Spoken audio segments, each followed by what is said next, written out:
Setting up AT&T Wi-Fi Hub. In today's video, I'm going to teach you how to set up AT&T All-Fi Hub. So let's get started.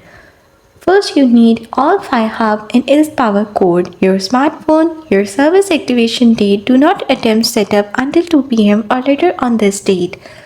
Step number 1, you have to download the Smart Home Manager application. For that, after downloading, open the AT&T Smart Home Manager application on your smartphone, then scan the QR code on the side of your All-Fi Hub box or the device itself with your phone's camera. Download it directly from the App Store or Google Play Store. Then go to this link in your phone's browser. After that, sign in and start up. Pull the guided prompts. The app will have a setup equipment option or will guide you through the AT&T Internet Air setup.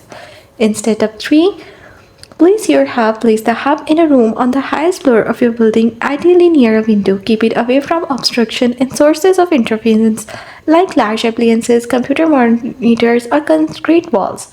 The app or the hub's display light will indicate signal strength. Green is strength, yellow is good, red means you need to move it.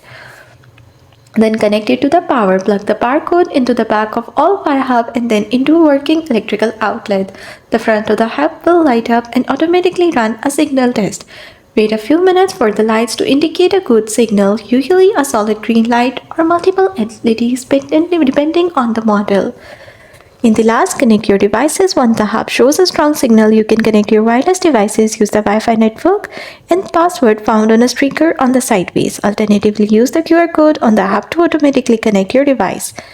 The Smart Home Manager app allows you to manage your home network, view connected devices, set up a guest network, or add Wi-Fi boosters to extend coverage if needed.